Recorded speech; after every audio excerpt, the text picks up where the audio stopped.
Welcome, guys. Coach Brian here.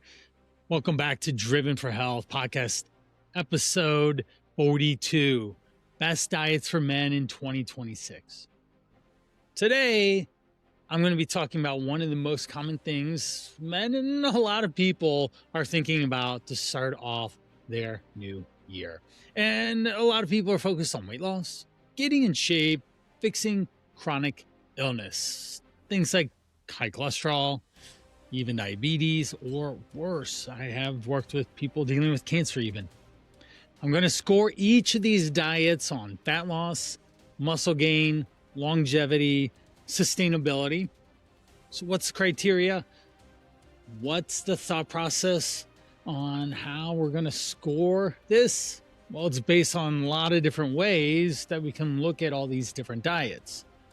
It has to include sustainability, right? That's the whole point, is sustainability. One phrase I absolutely love saying, and you'll hear it constantly time again, is what we do in 2 weeks, we do in 2 months, we do in 2 years, so on and so forth. That is so important. Sustainability meaning how easily or how well I estimate somebody would be able to stick to any of these diets. What I picked was I'm going to rank them, of course, and I'm going to break them down into a number of different of these categories. Again, fat loss, muscle gain, longevity, and sustainability. They'll get scored from 1 to 10, 1 being terrible and 10 being the best. Okay. And at the end, I'm going to pick my favorite of the 5. For people who aren't familiar with Coach Brian here, I've coached thousands of clients over the last 23 years.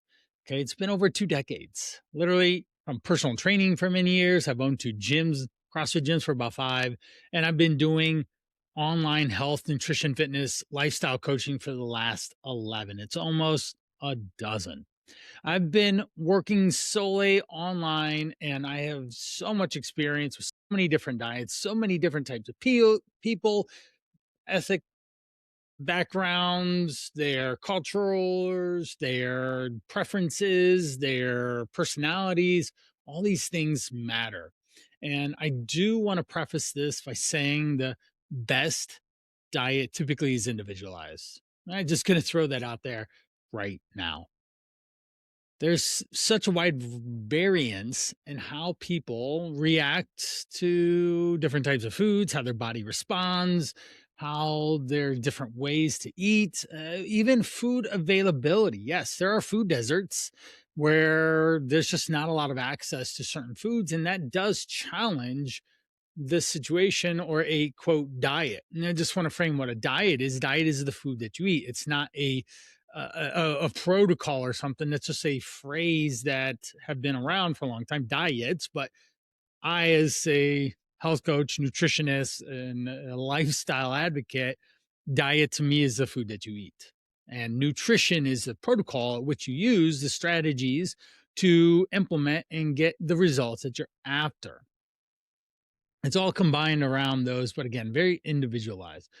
When you are considering how to change your diet, you can't just look at which one's the going all over the internet, or which one your friends are talking about, or which one has been the most marketed to you.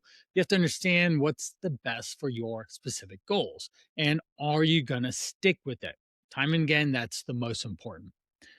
Is this what I'm going to enjoy? Does this work with my personality? That kind of stuff is really important. And based off my experience, most of the experience was in, again, training lots of everyday people. I'd say about 95% were average, and they just wanted to better themselves. They were typically looking for weight loss, most importantly, even more importantly, is fat loss. A lot of people say weight loss, but when we think about it, we want to actually lose fat, which is really important, not just weight, because people can lose weight and still not be happy with the way they look or feel. But if we lose fat, they will be very happy with how they feel and look, and can maintain that look, feel long after we're done. And longevity, too. That's really important. That's what I'm basing all of this off of. I went to Google and I looked up a lot of searches, a lot of Google search, a lot of popular diets over the last many years, like 20 years, because there's a lot of popular diets that have been around for a while. Everyone is probably trying to get a New Year's resolution that's checking in here and wants to find out what that best diet is for them. What we are thinking is that this is timely. This is why I did it in the first place. Here's the list of what we're going to do first, and then we'll go into each one. First one's Mediterranean diet. Number two, keto. Number three is paleo. The fourth one is plant based diet. And the fifth is intermittent fasting. All right. And surprise, if you stick around to toward the end, I'm going to do a sixth one. A sixth one. All right. A bonus diet that you may or may not think is good. All right. I think you might like it. I think it's worth sticking around for. Mediterranean diet, here we go. This one's got quite a lot of media behind it, a lot of attention, medical attention, and it's notable for being very healthy. If you're in a live stream right now, would love to see, throw out a fire emoji if you've heard it before. Okay. I sure have. You've seen studies around it, lots of data around it, lots of different places in the world. Say Italy with the olive oil and all. On a lighter side, let's know we'll break down what they say it is, and then I'll give you a little bit of my opinion on what the actual Mediterranean diet looks like, because it's important that we have context to actual real life experience. Mediterranean, if you read up on it, it's going to focus on vegetables, fruits, nuts, seeds, whole grains, and a lot of olive oil. Then they'll tell you to moderate your limit intake of chicken, eggs, cheese, yogurt, red wine, of course, and then further limit red meat, processed meats, sugar. I think in general, if you limit sugar, you're off to a really good start. What's the origin of this? Well, it's obviously based in a lot of popular foods in the Mediterranean. Think of Italy.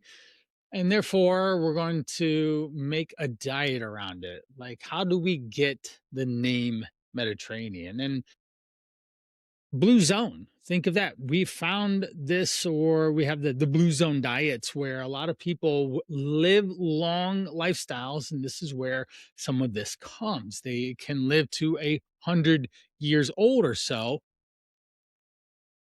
And that ends up being why some of it is profound and why it's studied. Coming from places like Sicily, Rome, Naples, and other that, we do think that there's a lot of oil, a lot of olive oil, a lot of whole grains, and a lot of pasta, right? It's pretty common.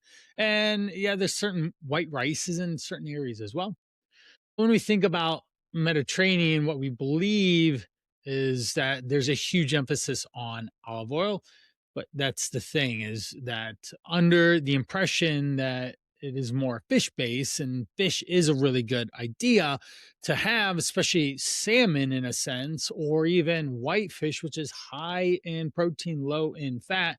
Salmon is higher in fat, but it has omega 3s, and that's a really good omega 3 fatty acids for you to have.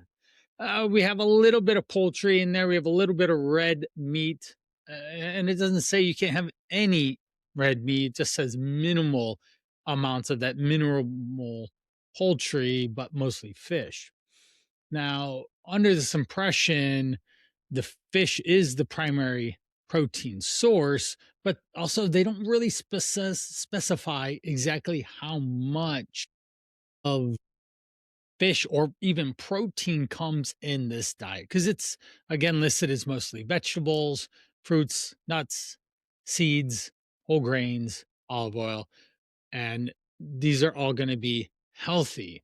Right now, there was a let's see, there was a American physiologist Ansel Keys proposed heart healthy diet hypothesis, or the lipo heart hypothesis in the 1950s, suggested that high intake of dietary saturated fats and cholesterol increases blood cholesterol, leading to arteriosclerosis and heart disease. Arteriosclerosis is the blockage in your arteries. And he was advocating for a low fat diet to reduce this risk. And his theory came from some of these studies around having a more Mediterranean diet. Okay. So, good old Mr. Keys has been one of the founders of the Mediterranean diet. Again, with this diet, the medical community focuses a lot around it as well because of its heart healthy. There's a large amount of studies around cardiovascular disease as well, brain health, all those type of things. And well, let's break it down now for say fat loss. For specifically fat loss, we're going to give it maybe a 5 or 6.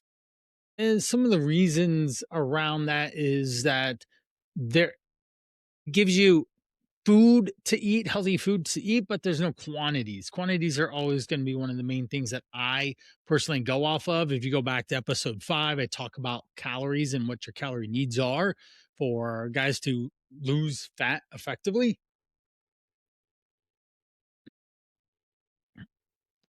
As far as muscle gain, okay, it's going to be low for me as well, more like 4 or 5. And it's because it limits meat. And in my opinion, there's always been a lot of studies the last 15, 20 years around getting adequate amounts of protein.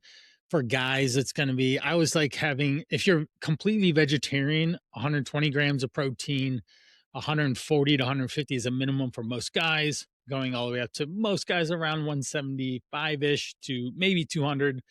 After 200, you have to be a very big guy or very physically active. And in episode 6, I go over a lot of macronutrients, protein, carbs, and fats, and diagnose a lot of that type of stuff so that you understand how much to do. Protein's not very high, and honestly, it's a big challenge for most people. When I'm coaching someone, I have 2 questions that I always want them to think about in their head.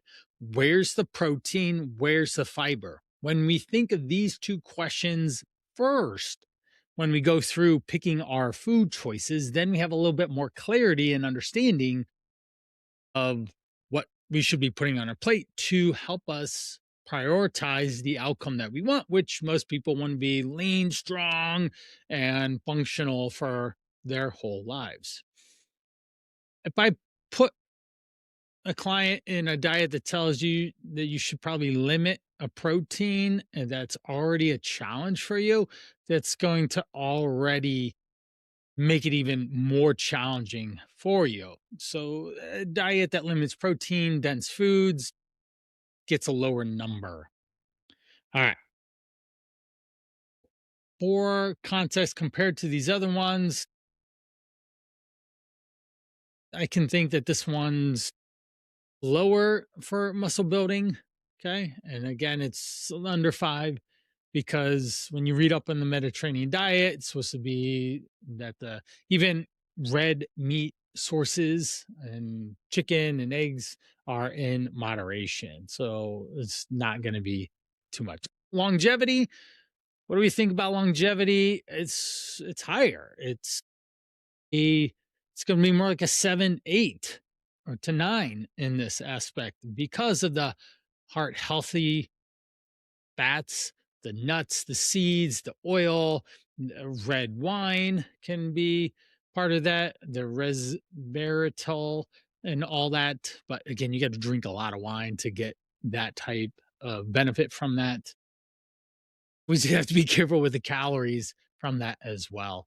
We have to be, if we isolate out the alcohol regardless of where it comes from, and take out that community aspect around alcohol, then we don't have to worry about it conflicting with your overall goals, and your longevity will be just fine with or without the alcohol.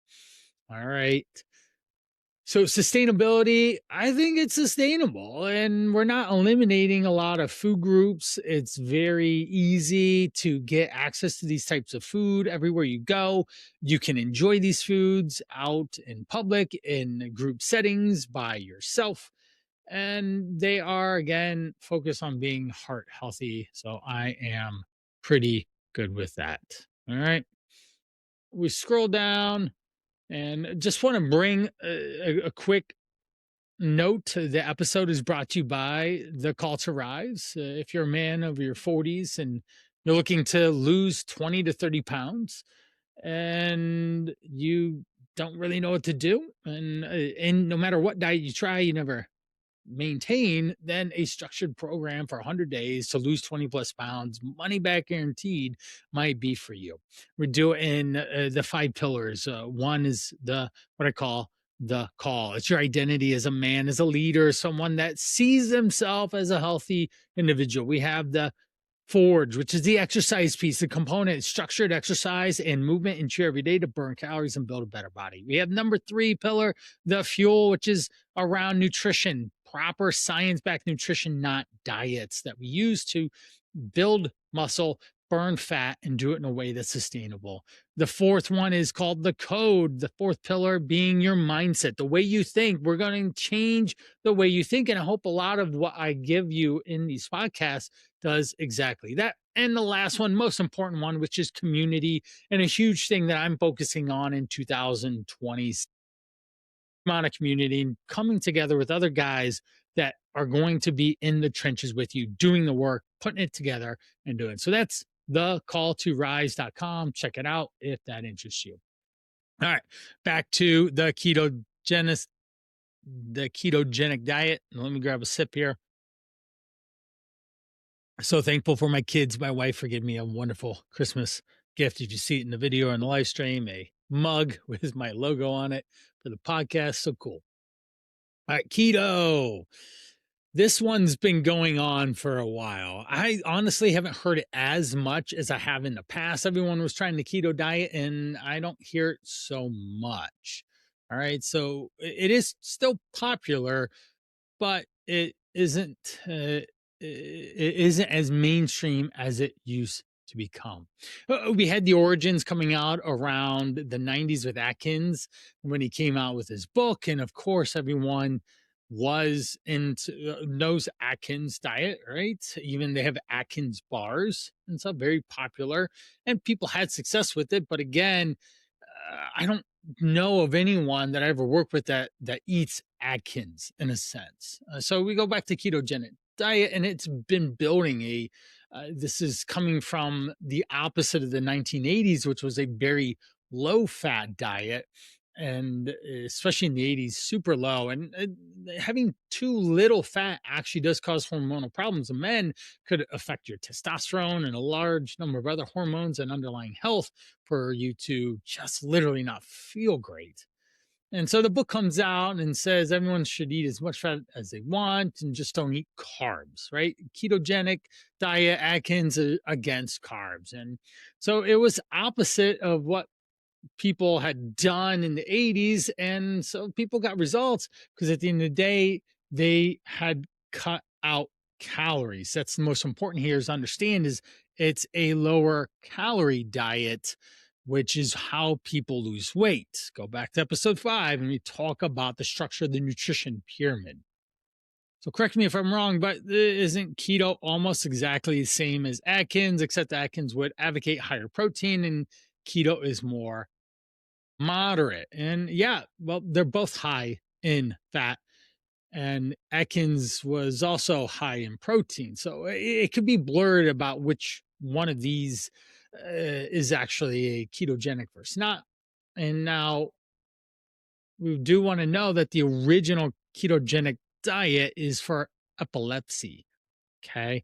It's a neurological issue that advocates for minimal protein, and this really helps the body epileptics actually function and not have go through cycles of epilepsy and be challenged that way. So if you do have that, that'd be the very first thing if someone came to me with epilepsy, ketogenic diet.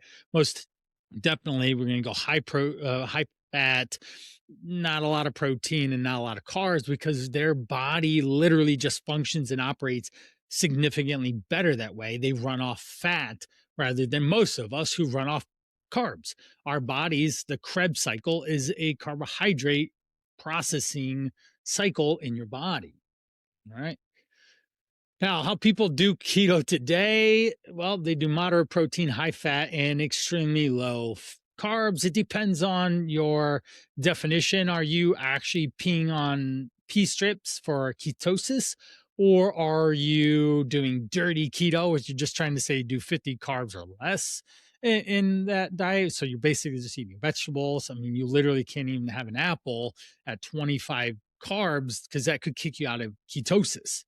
That's probably the biggest reason why I never advocate for ketogenic diets, because I have 4 kids. Carbs are everywhere.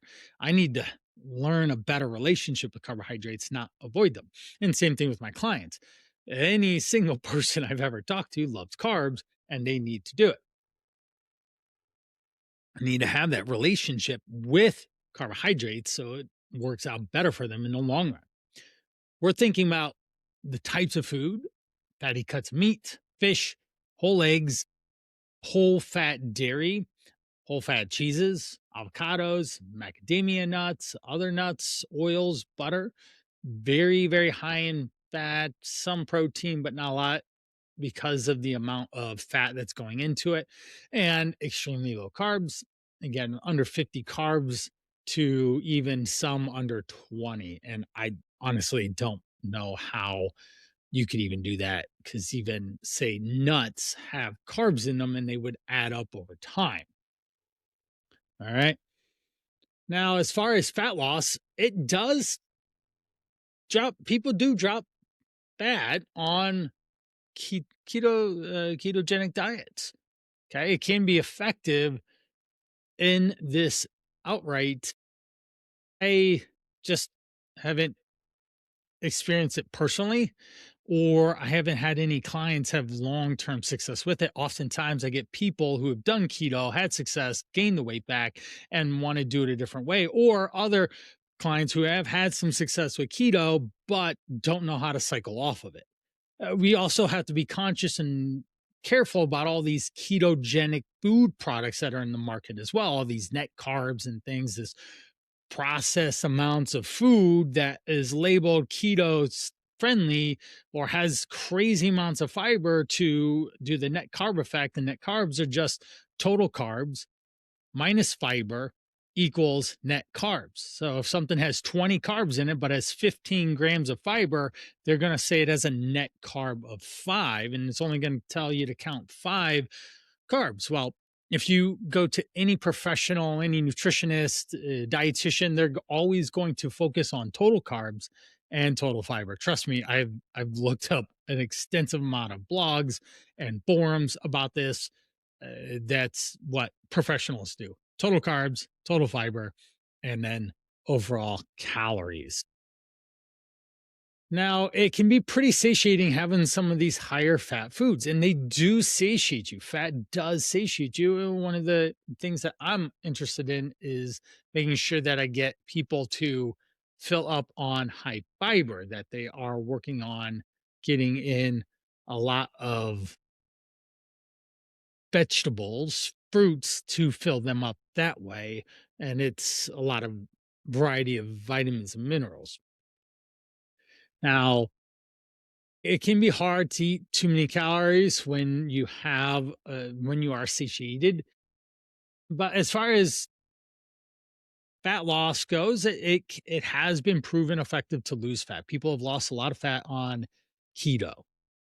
Muscle gain. This isn't really something that I would think quite. That if we go to any studies, they all say that One, carbohydrates are your muscles' fuel source. They are literally a gas tank for your gasoline. The carbohydrates are like gasoline in your muscles for your body to fuel itself and to move. Think of runners.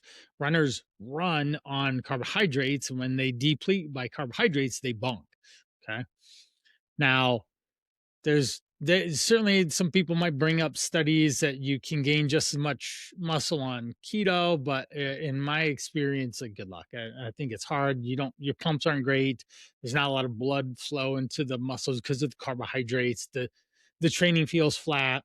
It's hard to hit calories, hard to hit protein targets with that much fat because all the food is fatty and you just get an enormous amount of fat calories. Eating too much protein can throw you out of ketosis, something so you have to know and pay attention to. If you're if it's a high fat diet, moderate protein at best, and it's easy to just not fuel your hard earned muscle gains in the gym. All right. And well, let's move on to the next part, longevity. I most of the time, off the top of my head, when I think of keto, I think of uh, bacon over cheese over a fatty burger over bacon over cheese over a fatty burger, and that's not screaming to me healthy. It's not screaming to me vitamins, minerals, lots of colors. That's these are things that humans' bodies do really well with. Okay, we're not animals, but even animals, say carnivores, eat a high protein diet, and it's different. I'm not, for longevity, I'm not going to give it a high score, say 3 out of 10. When people go strict keto for too long, you can actually start developing insulin sensitivity issues as well. It's odd, but your body just doesn't operate the way that it should. Some keto advocates now may say and throw out that some carbs at least once a week could cause your body to almost that you don't have that issue when you react to carbs, but the insulin sensitivity can get worse. All right. It's just not what we want to focus on. Sustainability, I think, is a one or two, to be honest. You can't live in our modern day world in a ketogenic lifestyle. It's very difficult, very hard, very lack of societal support. You're everyone brings carbs places, and you're just going to end up eating by yourself a lot. Going out to restaurants is challenging as well. So I'm not too worried wild about that one. And there are too many great foods that are carbohydrate based that you eliminate, and it's just hard to eat healthy. You just keep making it harder for yourself with food selection. Eating out just sucks. I mean, just like, I guess you go to McDonald's and get a cheeseburger without the bun, a couple of those. So I guess steak, you could get a bunch of steak and then be it. But if you're gonna go get steak, you're gonna be spending $20 for steak and nothing else. So I'm gonna go with just keto is not my favorite. All right, next up is plant-based diet. Okay, this is gonna be vegans, vegetarians as well. Not really any animal products, period. Not even pescatarian in a sense, which means that the majority of your diet is literally going to be grown in the soil. All right, which is fine. If we go back, we certainly had hunter gatherer societies, but we had, you know, earth, plant based societies as well. So thinking about fat loss, I I don't know on fat loss. This is if you lose you can lose weight, but you're probably going to lose muscle along the way. There's a heavy amounts of studies that also always suggest that having adequate amounts of protein is muscle sparing in the process so that you do not lose muscle along the way. And so we're probably going to put this at a 4 or 5. Clients might see some muscle loss, and we're just not sure how much there's going to be. Protein is low. If I'm thinking about this for men, I'm thinking about 120 grams of protein. Just going to really push for that in plant based protein sources, beans, lentils, nuts, seeds. And certainly, there's a lot of carbs, a lot of fat, and some protein in this diet. You might, if you're not very good at it, then you might have issues with different vitamin deficiencies. Vitamin D levels are possibly low. Iron, B vitamins possibly could be low. There's no creatine coming from your food source in your diet, and it comes from red meat. A variety of sources there. Now, you certainly can supplement with things like creatine, but if most people aren't going to do that. Now, vegans can get even bigger boosts from supplementing with creatine because they're most likely deficient, for sure. Now, for muscle gain, I don't think a plant-based protein, a plant-based diet is going to be the best one there as well.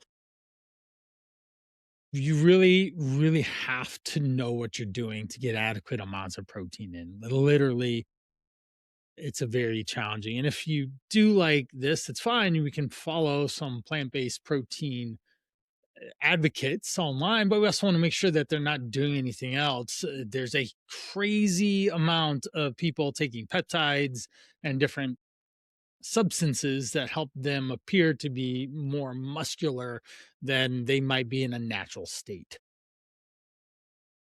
The peptides are significantly up these days, a lot more than just steroids. There's a lot more known benefits in a sense of peptides. But if you're looking at a guy that's shredded at 50 and he's all over YouTube without a shirt on and he's all vascular, there's a large chance he might be on peptides because the humans' bodies don't typically look like that unless they are in that upper, it's like 10% of people where they just are naturally lean or they have just literally dialed everything in. It's really hard to do. All right, keep moving forward. Longevity.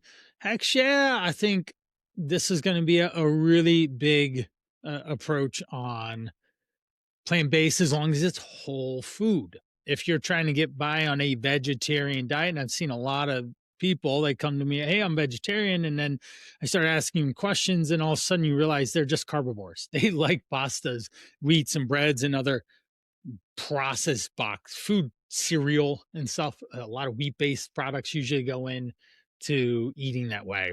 Now, the average person's diet is already processed enough. Okay, so we just want to make sure that we are not adding to that fuel that fire in a sense.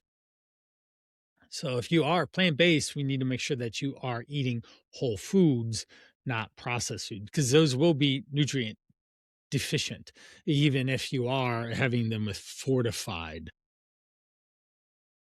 Now, there is some data that states that vegans can typically be at higher rates of nutrient deficiencies. And when we do that, lack of vitamins and minerals can cause or be likely to cause depression, anxiety, cognitive issues, all sorts of different things. Now, if you're doing it right and have plentiful of colors and eating adequate amounts of calories and you're moving your body, then I think we can definitely rank it high on longevity. Sustainability, I think, yeah, like 7, 8, 9. You can eat vegetarian everywhere. You do have to be a little craftier at some places, and other places you obviously are going to avoid. But even say McDonald's, you could go in and get a salad and be okay and be able to make that work for you. Right? Many restaurants have, you can even order a la carte to get a lot of plant-based foods on your plate. Okay. And I'm sure, guess what? Any restaurant will be happy to serve you a vegetarian plate without the protein and still charge you the same because that's the most expensive piece is usually the protein. I think of say Olive Garden, their pasta dishes, it's like a quarter for the amount of money they're spending to put pasta on your plate. right? Because it's so subsidized and so they have it arranged where they can buy massive amounts of pasta noodles for a very low cost because they use it so much. Now, I think the average person, if you're not bought into a vegetarian or a vegan lifestyle, then you're going to have a hard time maintaining it. But if you're someone, say, there's a lot of different reasons why people do this, even moral reasons or animal cruelty reasons, and then you'll be even more able to sustain it because there's even bigger reasons why.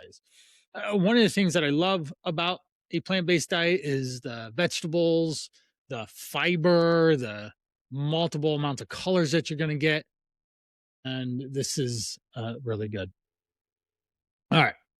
Now, going into paleo diet, I remember 2010, this was all the rage.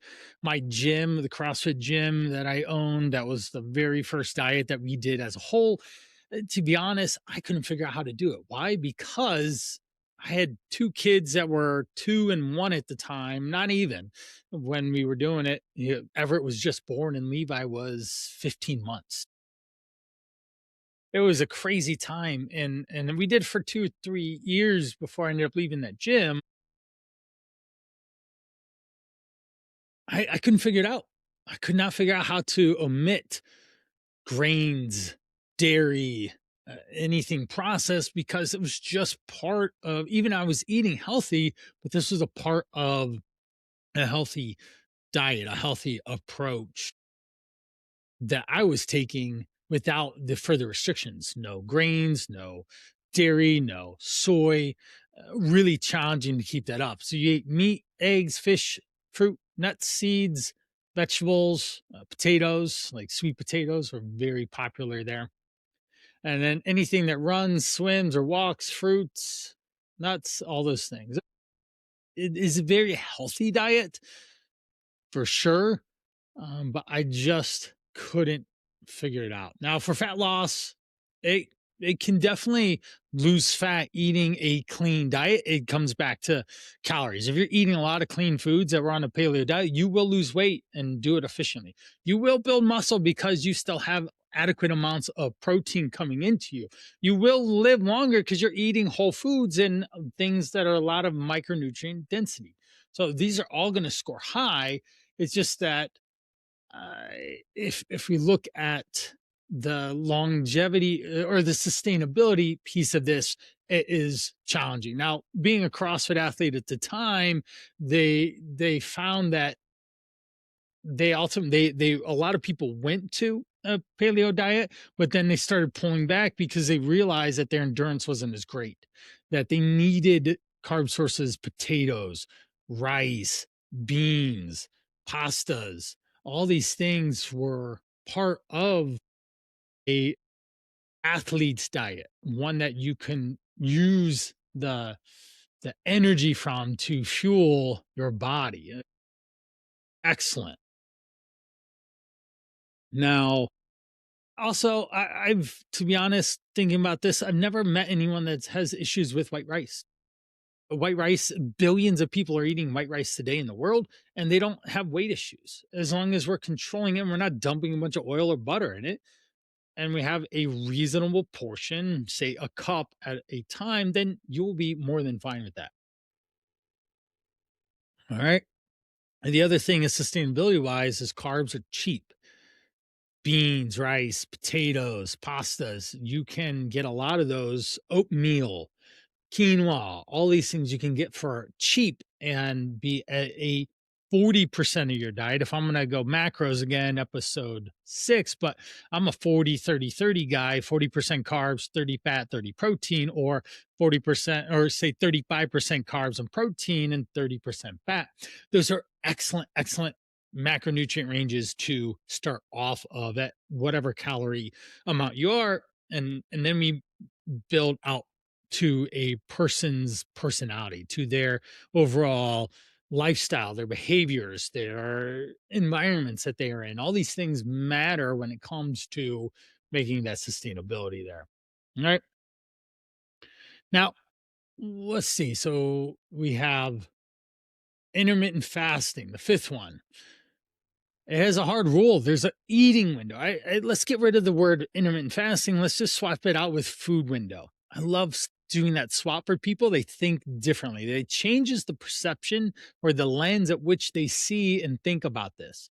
If I say, hey, we're going to eat in a food window, okay, when in the day is okay for you to eat and when in the day is you shouldn't be eating.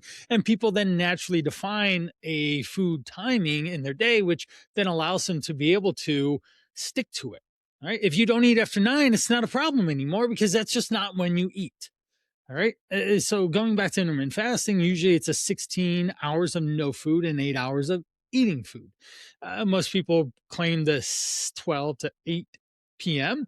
as their eating window. I get hungry at about 13 to 14 hours. I'm getting pretty darn hungry. I can feel it in my body.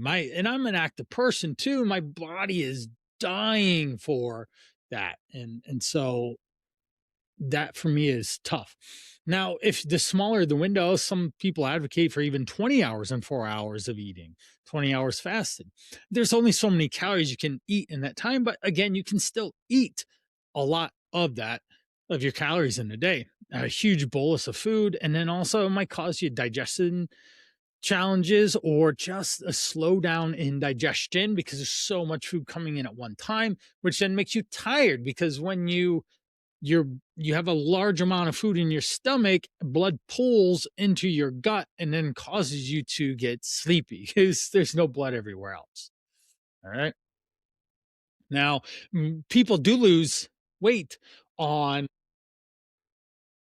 intermittent fasting because they control their calories. That's the major piece. It's not this autophagy or this magical fat burning whatever that your body does or doesn't. And they just can control calories. Let's play this out. If you eat, say, 3 meals a day, and now then you only eat 2 meals a day, you cut out breakfast and you eat 12 to 8, you have lunch and dinner. If breakfast was 500 calories and you had 7 days of the 500 calories you did not eat, then that would be 3,500 calories not eaten. That's a theoretical pound of fat. So therefore, you would lose weight just by doing that and not changing a single other thing. Now, if doing something like that is something that you can do and it works for you, then great. Cheers. I can't do it. And most people that I ever work with can't either. Plus, dealing with other food challenges around food relationships and different things like that cause some challenge, right? So that's the biggest thing, that there is a calorie deficit that causes this to do this. Now, it can also change your behaviors around food. If you're just snacking, putting food in your mouth and not paying attention to anything, then sure, you should not, you probably should put some guardrails up, put some boundaries and rules on where and why you're doing this so that you do not overdo it. All right. Now, is this something that you can do consistently and sustainably? Sure, you could, but for me, I'm not buying it. I like a 12-hour eating window and a 12-hour non-eating window at the very least.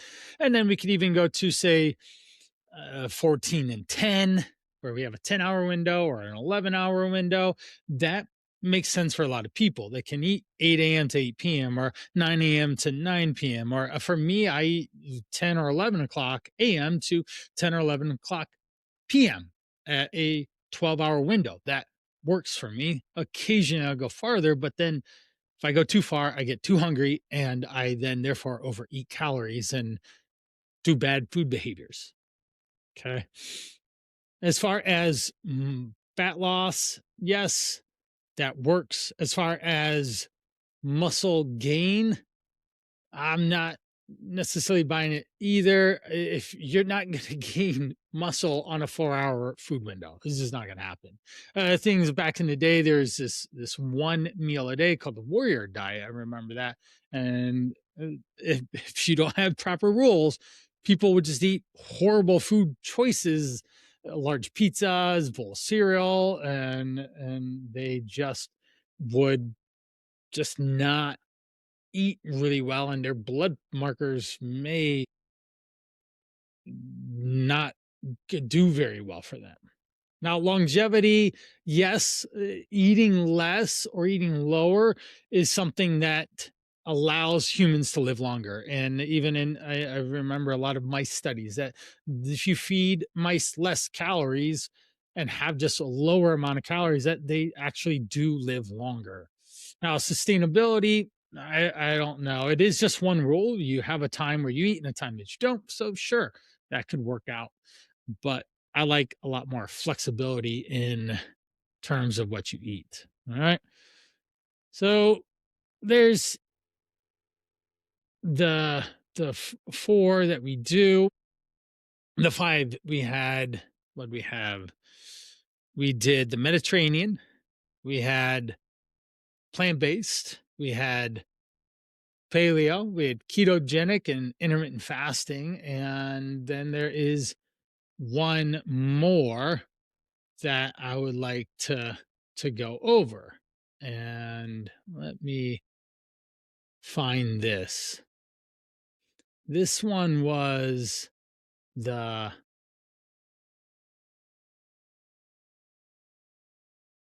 flexible dieting. Okay.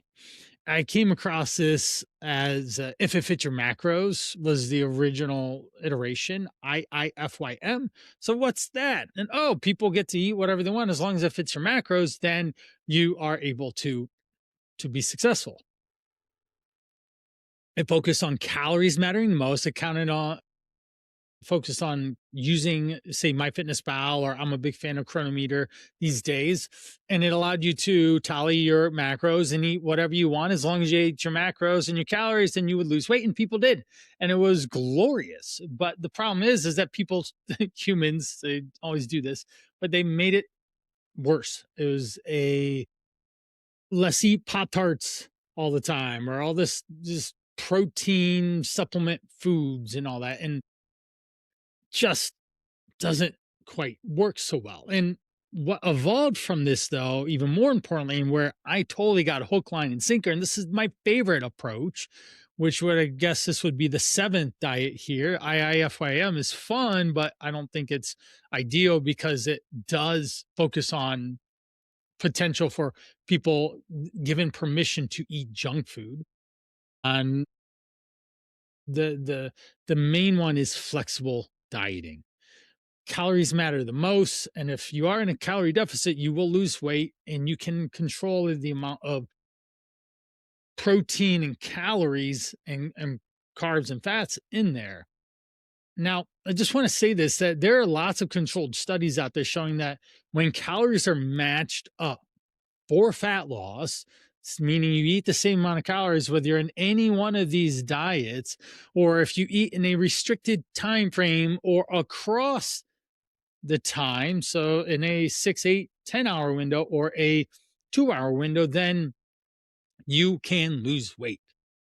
The American Journal of Clinical Nutrition showed that time restricted eating compared to continuous calorie restriction is it when they were equal, weight loss equaled the same. Obesity reviews showed the same thing. Intermittent fasting did not necessarily outperform traditional calorie controlled diets when the calories are matched.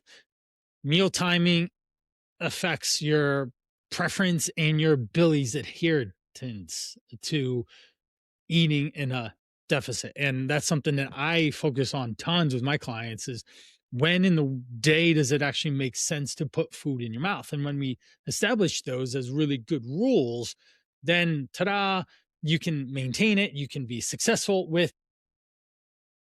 having a diet that works for you in the times it makes sense for you to eat meals. Okay. Now, going through this, protein, calories the most important, depending on muscle gain and muscle or weight maintenance or calorie deficit and fat loss. But if we want to prioritize protein as the next important thing, protein helps preserve muscle mass, it helps satiety, it helps control appetite. Studies in the Journal of Nutrition and American Journal of Clinical Nutrition show that better body composition outcomes came from during a calorie restriction where protein intake was higher. This has been proved for the last at least 1 to 2 decades. And this holds true across low carbs, low fat, and mixed diets. Okay. But protein needs to be higher. I like a higher protein, a moderate carb, a lower fat. Now, the third thing that we want to focus on in this flexible dieting approach, I call it the simple six: calories first, protein second, eating enough fibrous foods. Food quality matters.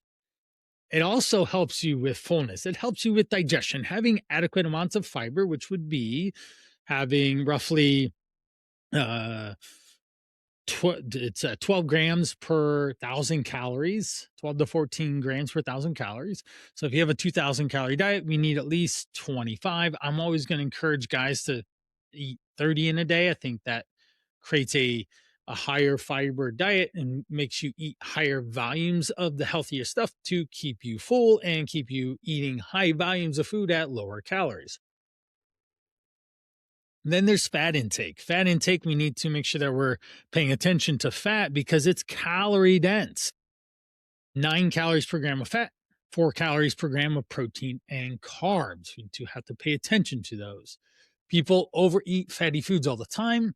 And if they are in this processed foods, then they are going to have lots of fat. If anything comes in a box, it's going to have fat in it, and it's going to cause you to potentially gain more weight as a result. Fat tastes good, hence why companies add it into food products so that it tastes better. Okay. Then we have carbohydrates. We want to be conscious of the carbs. I think that you should have carbohydrates in your daily life. We just have to control the carbs to the amount of energy that we are using. And we can even break macros up to protein being for building your muscles and staying strong and recovering your body. Carbs are for energy, so we're moving and running and doing that. Then we have fat is for hormonal balance, generally speaking. And when we do this, we do need carbs because we are going to move our bodies and exercise and walk 10K steps and take care of yourself that way. So there need to be managed. You have to have a good relationship with them, and you want to strategize using carbohydrates around your energy efforts. Lastly, number 6 is simple sugars need to be eliminated. Eliminate simple sugars. Why? Because people overestimate how much they eat.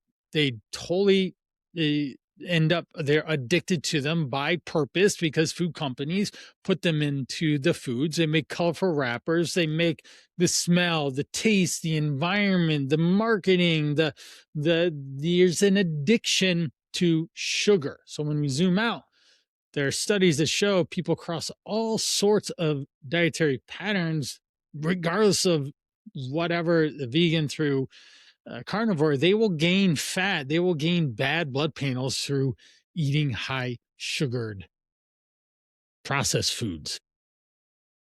So flexible dieting, when compared to a rigid diet, think of the old chicken, broccoli, and rice, the bodybuilding, clean eating classic, chicken, broccoli, and rice. Studies support that there is no difference between flexible dieting and rigid dieting.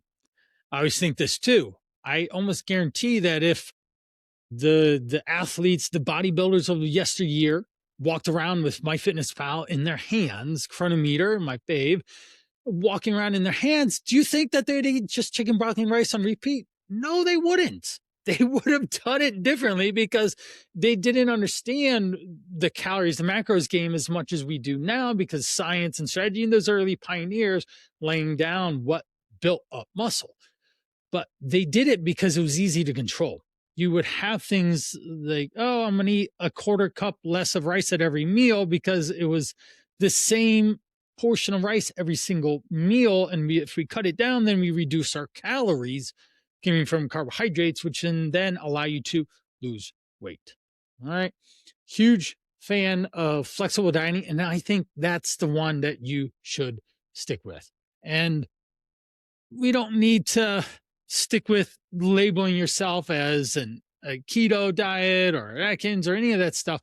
I think that we need to find a diet or the foods that you eat using a nutritional strategy that works for you, whether it's tracking food, tracking calories, macros, taking pictures of it, writing it down, eating, cutting out food groups, cutting out times, of omitting eating out, packing your food, your lunch, and eating it.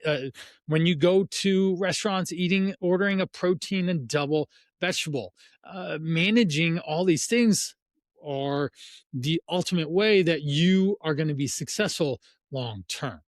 So, flexible dieting for the win for me. I hope that this allows you to find a better way moving forward in 2026. And this is our 42nd episode. So there's a lot of other ones I've done on a lot of different strategies and science-backed information that will allow you to be successful here. If you wanted to take the one, we need the best diet, will create a calorie deficit for you to lose fat as the main goal, and then prioritize enough protein so that you maintain muscle as you lose fat, and provide yourself with enough energy and fibrous food to maintain a healthy digestion and lots of vitamins and minerals. And you will be able to be functional, be fit, be healthy, and happy. All right. That's it, as we almost round out an hour here. I'm super excited for you to join me on this live stream and in episode 42 as it launches on, this is Sunday night, the 4th. I'm going to post this on the podcast on Wednesday, whatever that day is. So 5, 6, the 7th. So it's going to go out on the 7th. So appreciate you so much. Thanks for coming. And if all this information sounds great and you'd love to get started and you need a plan of action, then reach out. You hit me up, brian@brianprana.com, thecalltorise.com. There's lots of ways. You can direct me at Coach Brian on Instagram, and I'd be more than happy to help you reach your health goals. Check the show notes. And if you enjoyed this one and you want to tell a friend that one diet's better than another, then please share that with them. And it'd be great to be able to share this stuff that I'm giving to you. Over and out, Coach Brian. Thank you. Have a wonderful, wonderful